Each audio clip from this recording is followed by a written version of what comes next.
Hi all, this video is on search engine campaign. This is basically a continuation of earlier video under digital marketing. Today we are going to describe how to execute search engine campaign into your digital asset. So let me define it. Search engine optimization is nothing but to optimize your digital asset so that people in the internet can find you. For example, you have a website in the internet and people are not accessing your site due to unawareness of it. For this, you need to work on certain things so that people can find you in the internet. This is a time taken process and cannot be achieved in overnight. You need to work constantly on this over the period. There are basically two ways by which people can reach you, such as organically and through paid search and advertisement. For the first one, organically, you don't need to pay anything. And for the second one, you need to pay for search and advertisement so that your digital assets will be visible in the internet. The different search engines, for example Google, Bing, they will help you out to display your digital assets through advertisement, search, or by organic search by the users at the front end, at the front page. But in both cases, you need to work on three different basic things.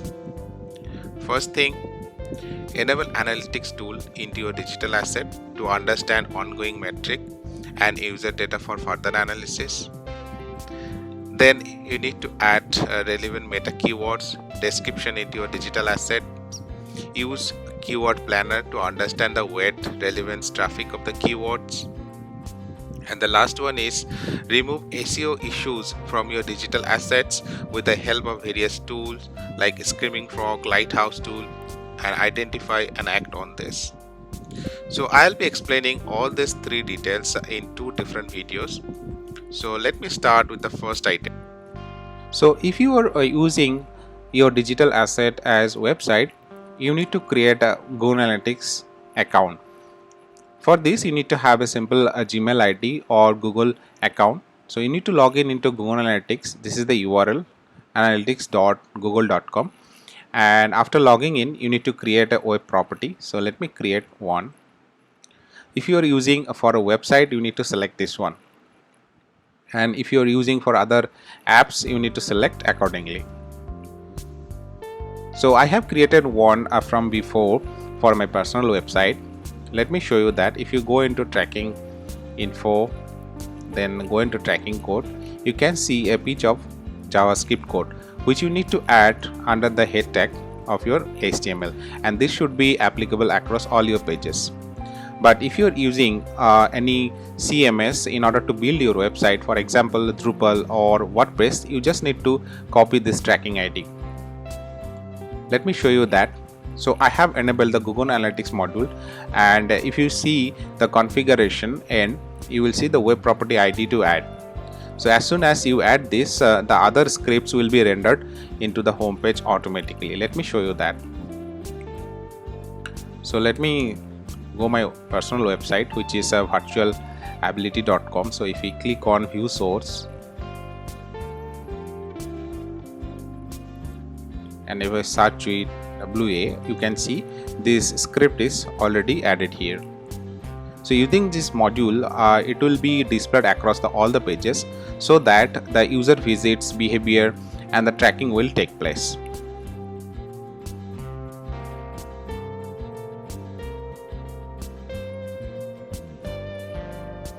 Let me show you some more settings under this web property.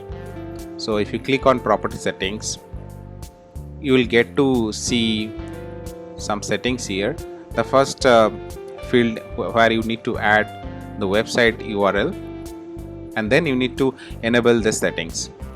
Demographics and interest reports make age, gender, and interest data available so that you can have better understanding who your users are. So you need to on this so that your metric and look and feel for the analysis will become more productive.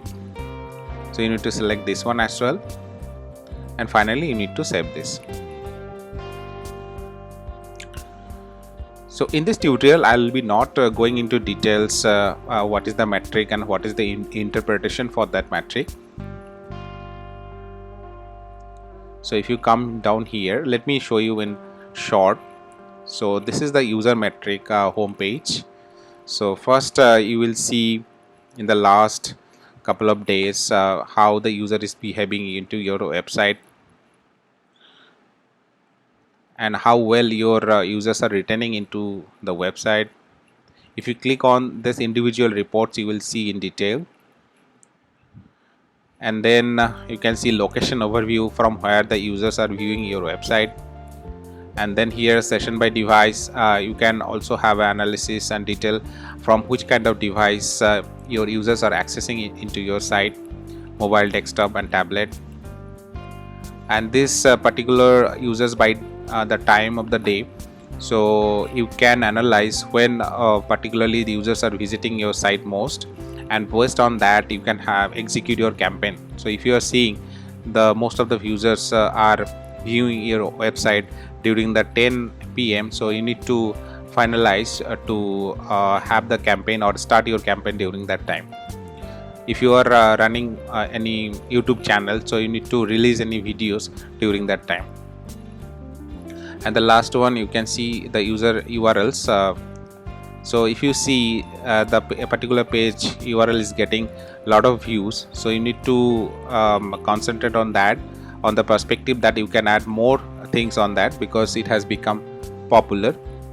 Okay, and if some URLs are not getting viewed, it is also a matter of attention where you need to pay more concentration that why that page is particularly not being viewed. Probably you need to add more attractive things and update that. So next thing which I am going to show you to track the valid number of pages. So for this you need to log in into Google Search Console. Here you need to go into the sitemaps first. So sitemap is basically you need to write sitemap.xml which should exist into your website. I have already added this and it is showing the status as success. Right now it discovered 115 URLs. Okay, let me show you how does it look like. So if you go into your site and execute with xyz.com/sitemap.xml, so you can see the valid list of URLs. So this is basically an XML containing the valid list of URLs. So if you are using any CMS, it will generate the sitemap XML automatically for your site. So if your site having new URLs added, it will also be added with the running of cron job.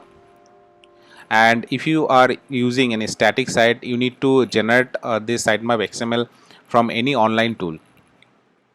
And then finally you need to add this here in the Google Search Console, so that this Search Console will recognize those URLs which you would like to display into the search results. So let me click on this and let me show you the number of URLs which are indexed. So here it found valid URLs as 97. So if you go down and click here, you will see the list of URLs which are being indexed by the Google. So when you will launch your site initially, it may not show you all the list of URLs. So it is not a matter of worry, as Google takes time to crawl your website gradually. Maybe in 1 month you will be able to see all the URLs which have been submitted through your sitemap XML.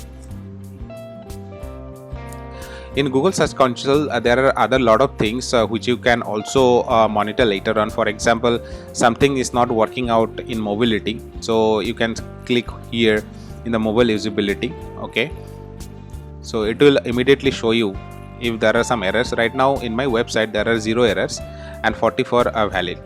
So if something is not working out, it will also show it out. For example, here it is shown text too small to read. So in the mobility, some text are actually small to read, so it is suggesting to make it little bigger so that the users who are viewing from the mobile viewport, they will be able to see it properly. Next is clickable elements too closer to together. So in the mobile, usually if you are putting different click to action or link items too close to each other, then it is a little difficult for the users to click particular item or button. The next one is content wider than a screen. So it is also something your designer can fix it. So if you go into the coverage section, it will show you monthly issues and details if there are any. If you click on the performance, it will show the how your site URLs are performing. Another important file is robot.txt. The purpose of using this file is to allow certain list of files or directories from your website, and also at the same time it will disallow certain list of files and directory. So if you see at the beginning, there is a allow syntax. This allow syntax will actually allow these paths from your digital asset, and if you go down, you can see there is a disallow syntax which will disallow certain directories to crawl by the different crawlers.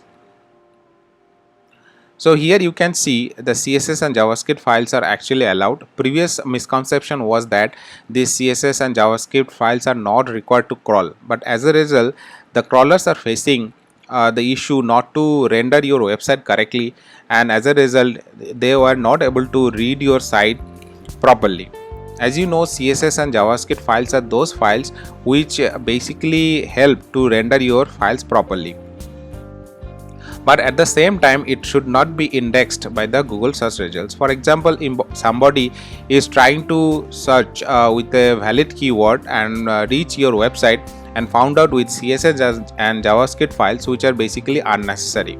So in order to avoid that, you need to put it into non-index using some configuration file, for example htaccess file, or some kind of other server configuration files where you can put it under the no index category. So if you go down, the disallow, so if you don't want your crawlers to disallow certain directories, you should put it here. And another good practice of using robot.txt is that to add a sitemap XML here. Let me show you some other things.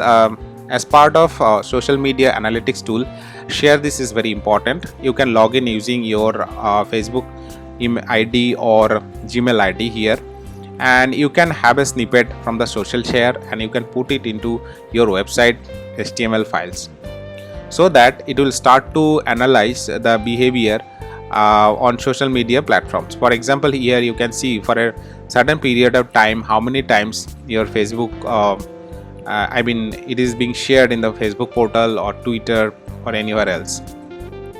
So this is one of the important setup in order to start your search engine campaign. So I hope you friends like this session. Here I have tried to explain what is search engine optimization and what are the basic setups which you need to do for your digital asset, so that you can start the actual search engine campaign. In my next video, I will try to show you the other elements which are very required for the search engine campaign. Thank you.